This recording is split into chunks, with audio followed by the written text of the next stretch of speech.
de arquitectura, de todo lo que se pueda hablar. Y además es una persona muy docta y que es un gran docente en estos temas y un amante del patrimonio que no sabemos lo que representan estas jornadas hasta que no las vemos impresas en estas revistas, que es algo increíble. La cantidad de información y la cantidad de cultura que se cierra aquí, de personas que han trabajado, que hemos trabajado y que hemos aportado nuestros conocimientos y nuestro interés. Pues todo esto se lo debemos a Luis y a Nines.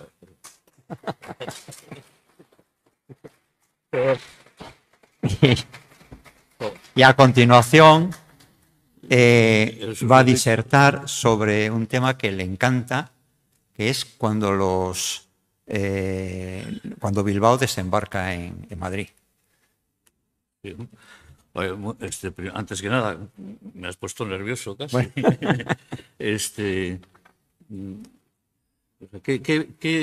¿Qué pinta aquí un título como este? El título es Neguri desembarca en Madrid. Entonces, quizá debía empezar por el final para que se pueda entender algunas de las cosas que voy a comentar. Antes que nada, mis dudas son gloriosas con respecto a este tema y que Dulana lo sabe muy bien y lo hemos comentado, y son temas que están todavía muchos de ellos por estudiar, ver o definir. Bueno, ¿qué tiene que ver una ciudad industrial como Bilbao con Madrid? Y si yo dijese al final que el gran Madrid cosmopolita de los años estos que estamos tratando, 1900, se deben al impacto de la industria en Bilbao, a la recuperación y acumulación de un capital que se invierte en Madrid, que de alguna forma, desde el punto de vista económico, con respecto a la ciudad, es una colonización a través del Banco Vizcaya. En fin, son frases quizá un poco duras o que pueden ser muy contestadas, pero que bueno, son las dudas que se están planteando. Bueno, como el tiempo es breve, os voy a ir pasando algunas imágenes que nos pueden ilustrar el tema. Bueno, aquí 3 imágenes, de arriba a abajo. Arriba una imagen de Bilbao, siglo XVI, Brown, y una torre medieval que podía ser de Cantabria, podía ser del País Vasco, podía ser del Bajo Pirineo, podía ser de muchos sitios, pero la relación con la expansión industrial Bilbao después de unos años, 100 años ya, resulta que las torres estas se convirtieron en las guardianas de las minas de hierro y las ferrerías del entorno de Bilbao, del territorio, vamos a decir, y que sirvieron más que por tema militar, que ya no existían, era por tema de dominio de nobleza. Es decir, aquí estamos nosotros y estamos vigilando lo que es nuestro.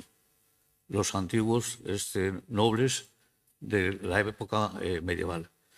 En la segunda ilustración marcamos ya la expansión industrial de finales del siglo XIX y primeros del XX, con una vista del desierto me refiero Sestao, Baracaldo, en una de las orillas, y la otra orilla del Nervión, más libre, sin tanta industria, y a la derecha el icono por antonomasia que podía ser los Altos Hornos que empezaron no en Vizcaya, sino que empezaron en Cantabria. El primer alto horno que se monta en el país es en Cantabria, el del Carmen. Y el último, por fin, es la gran transformación de nuestro tiempo. Bilbao se reconvierte y pasa de ser una ciudad industrial a una ciudad terciaria. Y es la situación que conocemos ahora con el gran icono que es el Guggenheim. Bueno, pasamos a ver si... Entonces, volviendo, aunque sea brevemente, a la historia de qué es lo que pasó a través del año 1900 o 1800 y pico hasta mediados de siglo o al principio del siguiente. Bueno, pues se construyeron una serie de altos hornos, una serie de familias herederas de las grandes, no grandes en ese momento todavía, de las grandes minas, como fueron Ibarra, Zubiría y Villalonga, Chávarri, Zubiría y Gandarias. Todas estas familias lo que hicieron al final, en el año 1902 a 1907, hicieron lo que fueron los altos hornos de Vizcaya. ¿Qué supuso eso? ¿Qué supuso esa gran expansión industrial en la orilla izquierda de la ría del Nervión? En primer lugar, una ocupación intensiva del territorio, una pérdida total y ocupación del dominio público marítimo, que eso va a tener sus importancias luego, un deterioro medioambiental, y también va acompañado de la necesidad de una mano de obra que se convierte en una fuerte inmigración que no va a tener recursos para prácticamente subsistir en el nuevo territorio que van a habitar, que es Bilbao y su territorio. Y sobre todo y fundamentalmente hay una falta de viviendas absoluta. Los grandes propietarios de las minas, en ese caso, controlaban desde la alimentación, el vestido, la vivienda de todos los nuevos emigrantes que venían a trabajar a las minas. Consecuencia de ello, pues prácticamente en el país los primeros conflictos sociales que surgieron en las minas. La Arboleda fue uno de los casos más importantes. De tal forma que en el año 1890 se generó la primera huelga general. La primera huelga general de este tipo en España fue precisamente en Bilbao. 5 años después empezó a repetirse reiteradamente esa huelga, más otros acontecimientos también muy importantes, que fueron ciertas manifestaciones que bajaban al centro de la ciudad. Eso alteró la vida de Bilbao de una forma drástica. Las grandes élites empresariales que, según algunos, seguían viviendo en el núcleo central de Bilbao, poco a poco fueron abandonando Bilbao y se pasaron a la otra orilla. Y ya la siguiente generación lo que hizo fue ocupar lo que llamamos Neguri, ocupar una ciudad jardín, hacer sus propias edificaciones en esa ciudad jardín, crear un sello único de pertenencia a una clase social que se distinga de todos los demás y que no puedan tener ningún riesgo de contaminación, digamos, de la situación violenta, por lo menos de alguna forma, que podía haber en la capital. Bueno, entonces eso lleva consigo una segregación social del territorio de las más impresionantes que ha habido, yo diría que en Europa, porque en Alemania, efectivamente, con la cuenca del Ruhr pasó algo similar, pero no de estas características tan importantes. Bien. Un esquema casi infantil en la parte de abajo, que van a ver en la diapositiva, de por qué entonces, qué relación tiene esta élite empresarial que se instala en Neguri, qué tiene que ver con Madrid. Bueno, pues parece que es como muy sencillo de poder explicar, no tan fácil de justificar o de documentar. Y es que la exportación de mineral de hierro produce unos beneficios más o menos impresionantes, lo que sea. Interviene otro capital extranjero acumulado a las minas. Pero fundamentalmente, según una de las tesis que se maneja en la investigación vizcaína, donde surge la acumulación de capital es en el hecho de importar el carbón inglés en los mismos barcos, en los mismos fretes que se exportaba el hierro. Eso produce una acumulación de capital muy importante. Capital, que digamos que es una plusvalía, que hay que gestionar, que hay que saber financiar nuevos proyectos. ¿Pero dónde? No es en el mismo territorio, no es en Bilbao. Lo vamos a hacer en otro sitio y en otros sectores diferentes. ¿Qué sectores? Infraestructuras e inmobiliarios. ¿Qué sitio? Hombre, ya en ese momento se sabía que las relaciones de veraneos en el propio Santander, luego veremos alguna cosa, y en San Sebastián crean una relación con la dinastía Borbón que se va a extender a favorecer las nuevas instalaciones que se están creando en Madrid. La perspectiva de crear un Madrid más cosmopolita, tipo Haussmann en lo que fue en París. Había que recuperar un Madrid que estaba en marcha ya, pero ellos se fijaron en eso y lo montaron como tipo negocio, porque no era otra cosa fundamentalmente creo que era un negocio. Bueno, y esta élite, digo élite por no decir oligarquía financiera e industrial, esta élite que se instala en Neguri construye sus casas, sus palacios, digamos. Entonces, hombre, me estaba sorprendiendo mucho de lo que estabais contando, del estilo regionalista, del estilo...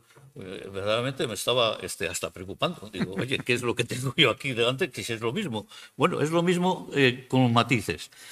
Sí vemos una casa, por ejemplo, la de Rucabado, que es de Barbier, que está arriba a la izquierda. Bueno, porque yo creo que la has proyectado tú mismo. Pero el resto no es de un elemento vinculado a la arquitectura regionalista o esta otra arquitectura que comentabais nacionalista. No, no, no. Proviene de Manuel María Smith, que es procedente, no es vasco, es procedente de Inglaterra. Está importado por las industrias inglesas que participaban en la horconera y todo esto. Estos lo trajeron y era la moda, la gran moda en ese momento de la clase alta, digamos, era eso. Utilizar esa arquitectura popular, o llámale como sea, los cottages, por ejemplo, ingleses. Y también hubo una importación de lo que fueron los franceses y los belgas. Pero sobre todo Manuel María Smith propuso unas casas que difícil sería, para no ser un experto, distinguir qué es aquí arquitectura regional de lo que es arquitectura traída de otro país, que en esos momentos sí se estaban manejando este tipo de cosas, como estabas diciendo tú. Bueno, me paso un poquito. Bueno, un comentario nada más. Esto que veis ahí abajo es la casa de Horacio Echevarría, que está en Punta Begoña, en un sitio impresionante. Una montaña se convirtió en una especie de castillete en el que este hombre hizo su palacio, y debajo veis unas galerías que hoy día están prácticamente restauradas y que han estado, como es costumbre ya, por ejemplo, en la Catedral de Vitoria, hacerlo propaganda turística, con decir, abierto por obras. Es una gran cosa que se puede ver ahora mismo sobre ese tema, pero que no tenemos más tiempo. Bueno, esto es la otra cara, la cara opuesta, sobre la cual tampoco quiero hacer más comentarios. Que, bueno, pues digamos que la clase trabajadora pues vivía en otras condiciones diferentes, que en otra ocasión se puede y se debe, además, de hablar de esto con cierta profundidad. Y bien, pues ese capital se negocia y se lleva a Madrid. Vamos a intervenir en Madrid, y entonces intervenimos con dos cosas muy importantes. Una, primero, lanzar de propaganda, por decirlo así, un gran concurso de la sede del Banco Bilbao en Madrid.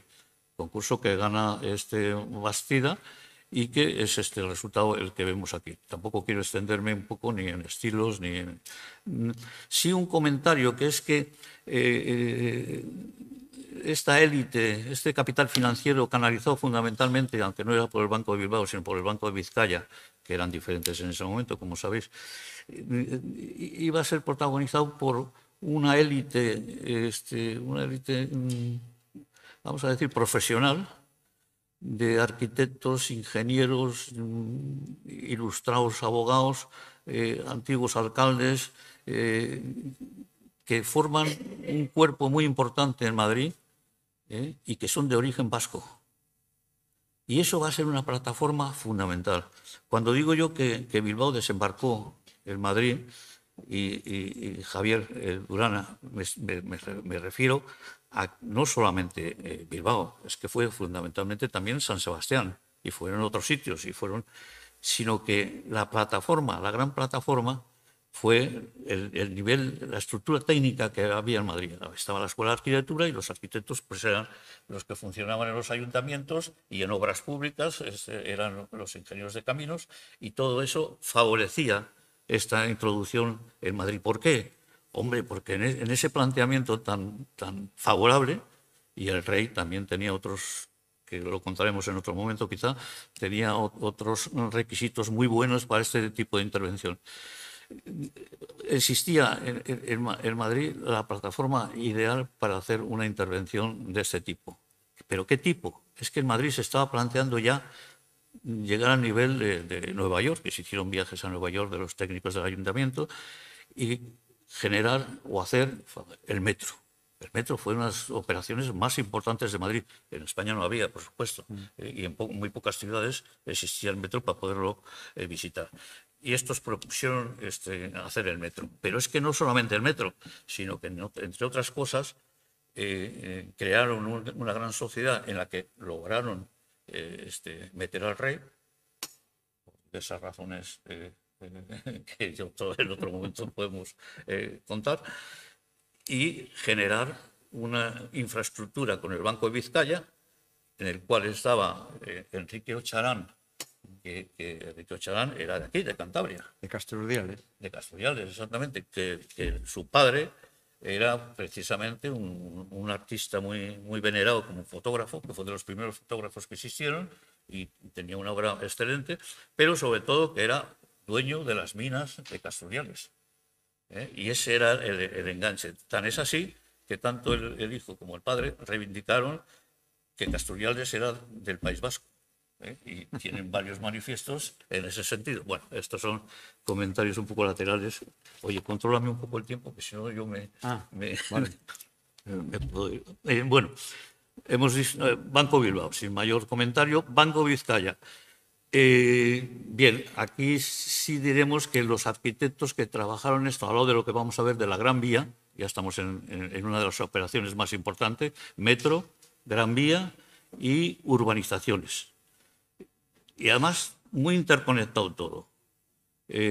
Gran Vía como símbolo de una gran ciudad cosmopolita, pero que fundamentalmente había una función de hacer una incisión en el centro de Madrid de forma que comunicase dos estaciones ferroviarias muy importantes y crear un centro simbólico más que otra cosa en ese momento, al estilo de lo que podía ser París o incluso Nueva York, que se imitaron muchas cosas de Nueva York en ese momento. Bueno, estamos ahora delante de lo que es el Banco Vizcaya, que va a ser el protagonista esencial de todas estas operaciones, más que el Banco de Bilbao. Bueno, habría que decir que el estilo ya no es tan ecléctico, ya empieza a despojarse de muchas cosas decorativas, digamos, de fachadas, etcétera, y empieza a tener una sencillez que ya nos va acercando más a lo que Lastra comentaba de movimiento moderno, por llamarle de alguna forma.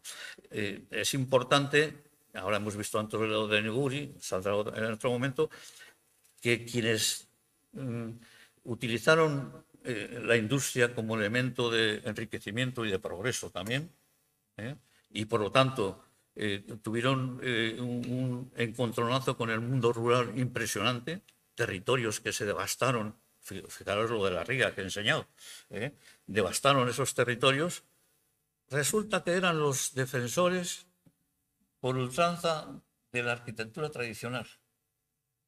Este es el caso paradigmático de Bilbao. Es así, es que es así. Si leéis textos, uno me las facilitó tú, ¿cómo se llamaba? Un librito del año 24, Arquitectura Moderna. Arquitectura Moderna en Bilbao. Entonces, si leéis esos textos de los críticos del año 24 sobre este tema, es alucinante en el sentido de cómo habla sobre la arquitectura moderna, que se está refiriendo a la otra, pero sobre todo defendiendo un poco el estilo del caserío vasco, el estilo de lo romántico, el estilo como el alma y el cultivo de la sociedad y lo ancestral y lo que valía y lo que no se podía perder. Y gente de esta élite que digo, rescatan eso. Sin embargo, lo que están haciendo en realidad es la industria esta que necesita desbaratar. Ramiro Pinilla tiene una obra literaria fabulosa sobre ese sentido. Devasta todo el mundo rural y, sin embargo, rescatan cosas del mundo rural. ¿Para qué? Las elecciones municipales y a la Diputación y de Cortes era muy importante enseñar a los que quedan todavía, enseñar el elemento clásico, tradicional, como elemento de reivindicación y de votación, y lo conseguían. La persecución del voto, por llamarlo de alguna forma, euskaldun, del campo, fue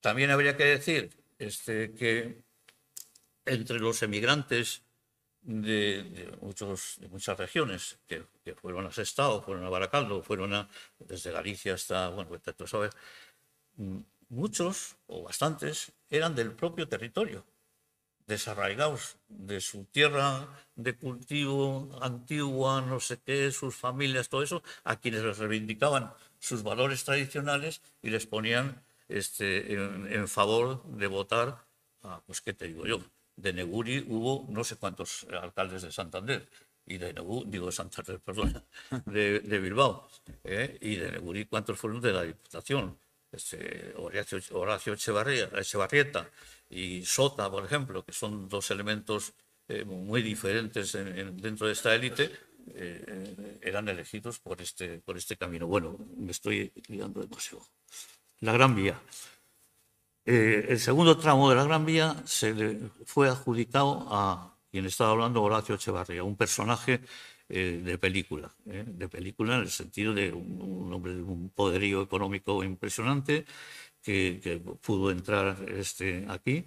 No solamente eso, sino que ejerció su labor en los astilleros, hizo de intermediario, en tiempos del Tratado de Versalles, hizo de intermediario con la formación del partido nazi y con los espías. Bueno, tiene un historial impresionante. Y amigo, bueno, era del Partido Socialista, creador del Partido Socialista, diputado por parte de la Diputación, y un hombre de una trayectoria. Ahora han sacado un libro sobre él, que desde luego creo que va a venir una película, ya hubo una, pero bueno, va a venir una película muy rápido porque es un hombre fin de película. No hay que... es una pena que no haya venido la persona que teníamos de Cádiz para que nos explicase cuál fue la labor de ese hombre, Horacio Echevarrieta, en Cádiz. También tuvo una labor importante en el metro de Bilbao, hizo la transversal, y alguna cosa le pasaba con Altos Hornos en ese momento, que ya estaba creado Altos Hornos, porque todas las infraestructuras y todas las estructuras de metal y todo eso no las hicieron con Altos Hornos, sino que las llevó de Cádiz. Y eso a mí me ha dejado un poco en offside, porque no sé por qué, yo no he investigado eso, pero ya habrá quien lo haya visto y nos lo podrá explicar. Porque las relaciones entre él y el Banco de Vizcaya no son tan claras como podemos pensar con otras personas que a lo mejor comentamos algo ahora. Bien, esto es él. Bien, algún comentario. Este edificio de esquina, el Matesanz, que es de Palacios. Palacios fue el gran arquitecto de esta como reconversión de Madrid, y que tiene que ver mucho con todo esto que estamos hablando. Era el arquitecto prestigioso al que les seguían, digamos, y colaboraban un grupo muy importante de arquitectos. Horacio, que era muy listo por lo que se ve, le encargó el asesoramiento de la Gran Vía, de este segundo tramo de la Gran Vía, a Secundino Zuazo. Secundino Zuazo era el elemento que enlazaba más con todo lo que era el urbanismo contemporáneo de ese momento. Él, bueno, hizo el cine no voy a extender más, pero sobre todo hizo lo de las estaciones en los nuevos ministerios, pero bueno, estamos ya entrando en tiempos de la República. Y sobre todo hizo el gran plan de expansión de Madrid, plan de expansión que consistía en los enlaces ferroviarios, entre otras cosas, y el crecimiento de Madrid, que luego va a ser Nuevo Madrid, hacia el norte. Bueno. Vamos a seguir, vamos a perder. Bien, Palacios. Estamos diciendo entonces que fue el gran arquitecto, porque tenía el Palacio de Comunicaciones que veis debajo, que lo hizo con un grupo en colaboración con un grupo de arquitectos, ingenieros vascos también, vascos, y además con una relación muy potente, que fueron los hermanos Otamendi, aquí en este caso con uno de ellos que era arquitecto, con Joaquín Otamendi, y con un familiar suyo que era Machimbarrena, que Machimbarrena era el director de la Escuela de Caminos de Madrid, por un lado, otro era alcalde de San Sebastián y otro era presidente de la Diputación. Entonces, esos cabos sueltos, si los unes y ves lo que van, las cosas que van saliendo y dices, bueno, pues efectivamente esto era una estructura, bueno, que sale por lógica seguramente, pero que es una estructura que está funcionando como grupo. Y si metes a Ocharán por medio, ya la cosa, que era un personaje además muy activo, y dices, bueno, pues efectivamente, en Salaverry, Sistiniaga, en fin, hay una serie de gente, grupos técnicos hay que están funcionando a la par de esta inversión del capital vasco en Madrid. Bueno, aquí simplemente un comentario que, pues, que podemos decir que los edificios que están surgiendo son de una calidad, dicho en la prensa técnica de ese momento, de una gran calidad. Y dicho por personas de hoy día, pues, hombre, un comentario escrito por Simón Marchand es que se han conseguido, al romper la Gran Vía, en el casco antiguo de Madrid, con calles muy retorcidas, diagonales y tal, se crean una seriación de esquinas que están arquitectónicamente muy bien resueltas. Esta es una, Matesanz, por ejemplo. Y entonces seguramente son de las más elegantes de las ciudades de Europa. Bueno, es un comentario que hizo él y que a mí me gusta, vamos. Bien, este está aquí, es un suelto porque es el último tramo del segundo de la Gran Vía. ¿Y qué podríamos decir de él? Que también es guipuzcoano, es del Goibar, pero no, con eso no quiero decir que estuviese metido en el grupo del Banco de Vizcaya, ni mucho menos. Pero bueno, había una serie de relaciones. Quería comentar también, porque se lleva a otra ocasión, y es que Muguruza, después de la guerra, montó una exposición sobre poblados pesqueros y villas marineras. Entonces yo creo que eso debíais, digo, el colegio, debíamos intentar rescatar eso y montar una exposición aquí, porque es una verdadera delicia, tanto por los dibujos como por las propuestas. Y luego hubo un concurso de poblados pesqueros, ¿y sabéis quién lo ganó? Lo ganó Santander, con el poblado pesquero que tiene el de ahora. Entonces, son cosas que se conocen muy poco, pero que yo creo que eso que hablábamos esta mañana de la memoria y el recuerdo, hombre, sacar eso de la... Eran tiempos, bueno, han pasado ya, son tiempos difíciles y tal, pero sí conviene saberlo. Bueno, pues Muguruza hizo este edificio, cerrando ese tramo de la Gran Vía, edificio que a mí me llama la atención en el sentido de que mete ladrillo cuando lo que estaba en alza era la escuela de Chicago o los edificios de Estados Unidos, que era lo más. Entonces mete ladrillo. Claro, en Madrid eso es muy importante porque enlaza muy bien con el neomudéjar madrileño, con todos los barrios madrileños que tienen neomudéjar, que manejan un ladrillo maravillosamente, pues está, y aquí lo ha hecho, lo ha logrado, porque si quitas el ladrillo queda siendo un edificio efectivamente de Chicago o algo parecido. Bueno, y pasamos al metro. ¿Me vais a permitir un momentito?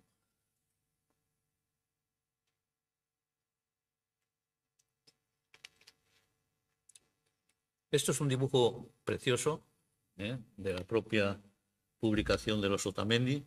Digo que los Otamendi eran 5 hermanos, me parece que eran 5. Unos ingenieros de caminos, otros ingenieros industriales, 2 arquitectos, y uno de ellos era el gran gestor, que era Miguel Otamendi, y que generan hacen una sociedad, la compañía urbanizadora metropolitana, bueno, primero era metropolitana nada más, en que incluyen al rey, que pone un dinero también, y el Banco de Vizcaya a través de un gestor fabuloso que era Ocharán, Enrique Ocharán, y luego también Echevarría, que fue el que le sucedió, pero que ya en ese momento estaba trabajando con ellos. Bueno, ¿en qué consistía esto? Se hizo cantidad de justificaciones de por qué el metro era bueno. Bueno, pues había muchos trabajadores que vivían en las afueras de Madrid y tenían que venir al centro a trabajar. Entonces eso ya era una razón para hacer el metro. Bueno, yo, salvando las distancias, no entraré ahora mucho a comentar con la red radial de Madrid, red de autopistas de Madrid, los grandes terrenos pertenecientes a pues, la familia de Franco, por ejemplo, o el BBVA, otros terrenos impresionantes, se hicieron las autopistas, justo iban pasando cerca de los terrenos estos, con lo cual se revalorizaban. Estoy hablando del año 70 y poco, ¿eh? Y entonces pusieron en marcha la urbanización de las ciudades satélites de Madrid, que no se ha vuelto a hablar nada de eso, ha quedado como por ahí escondido. Bueno, aquí, fijaros que estamos hablando en 1900, ¿eh? Aquí sucede algo similar.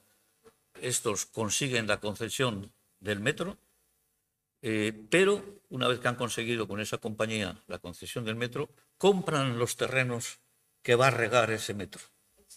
Y después de comprar, lo comercializan, construyen y venden. Esa es toda la operación.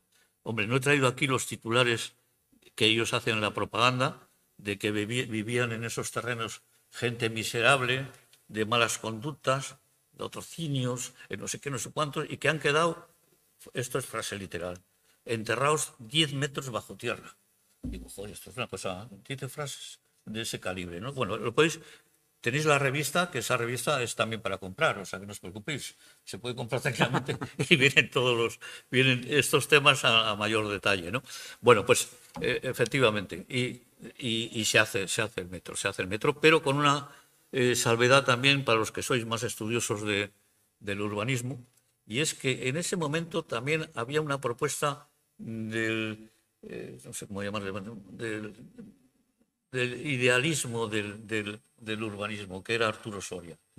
Arturo Soria planteaba un gran anillo en torno a la gran capital, a Madrid, comunicado con un tranvía, y entonces hacer unas viviendas para los trabajadores, trabajadores para todo el mundo, pero que fuesen unifamiliares, que tuviesen un jardín, que tuviesen no sé qué, que estuviesen vinculadas a la industria, que estuviesen vinculados al campo, en fin, una serie de cosas que eran creativas y tenían sobre todo un cordón umbilical que unía ese anillo con Madrid, con un metro, y estaban en ello. Creo que me he pasado, ¿no? No, pero estás ahí. Bien. Y Otamendi y compañía plantearon el cambiar la concesión. Y efectivamente, lograron que lo de Arturo Soria, no estaba ya Arturo Soria, lo de Arturo Soria no se hiciese, y se hiciese, sin embargo, lo que ellos planteaban, que lo voy a enseñar rápidamente. Bueno, esto es el rey, Ocharán debe estar ahí detrás, Otamendi es el que está con el bigotillo ahí, bueno, pero ya lo comentaremos. Esto, ahora, claro, de esa relación viene también que unos y otros se hacen encargos mutuos con obras y proyectos, y Palacios hace esta marquesina tan preciosa que se ha restaurado hace poco. Y aquí viene la gran urbanización, que consecuencia de la construcción del metro. Compran los terrenos antes de hacer el metro, hacen el metro y luego ponen en marcha esta gran urbanización que le llaman, además pone metro, hacen otra compañía, la Metropolitana de Urbanización, y hacen unos grandes edificios que para mayor grandiosidad también le llaman los Gran Titanic. Y entonces y plantean una especie de ciudad jardín similar a la pero todo lo contrario, similar a lo de Arturo Soria, pero con unos grandes edificios, unas grandes construcciones, y el resultado sí se llegó a hacer. Pero fijaros una cosa, en la urbanización, ¿veis este equipo de fútbol ahí abajo? Mirar para arriba. A mí, si me decís que esos edificios son regionalistas y están en yo qué sé, en Torrelavega, por aquí, por algún sitio. El de la derecha no. Yo te digo, no, el de la derecha es de San Sebastián, seguro. Pero estamos allí, en el centro de Madrid casi. Sí. Entonces, para estos nuevos clientes les vuelven a proponer la tradición como elemento de compra, venta o prestigio, no sé qué. Esto es una cosa curiosísima. Bueno, el equipo, no sé cuál era, pero bueno, inauguró el campo la Real Sociedad. Real Sociedad porque le pusieron Real porque participaba el rey en el tema. Bueno, entonces, como conclusión de este comentario tan rápido y tal, bueno, leer el artículo y lo que vendrá luego, y yo creo que me entenderéis quizá mejor.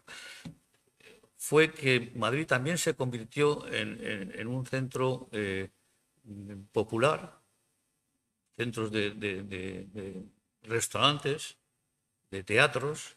O sea, el Teatro Real estuvo gestionado por un tal Arana, que era el que gestionaba las fiestas de San Sebastián, por ejemplo.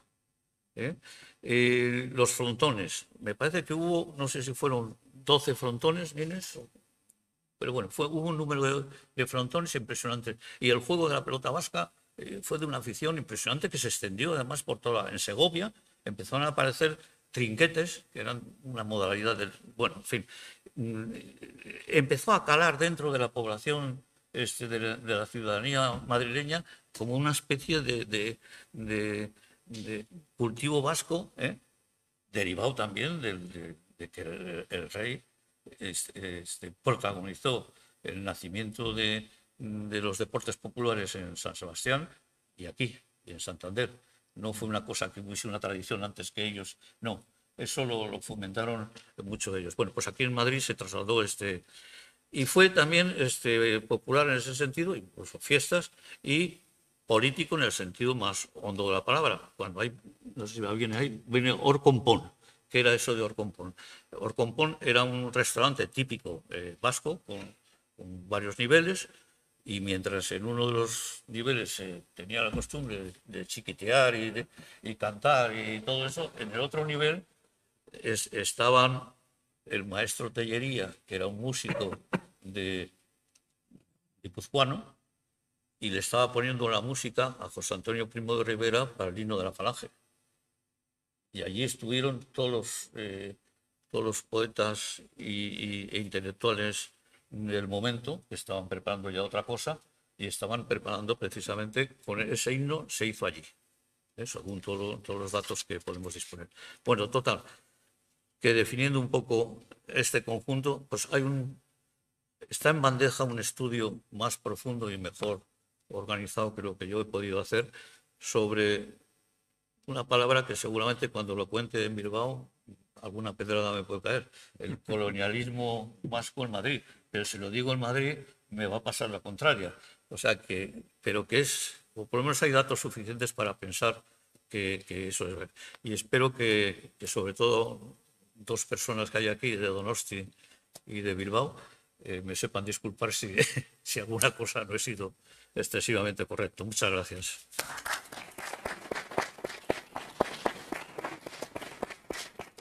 Ahora tiene que intervenir Luis. Luis, sí. Me retiro.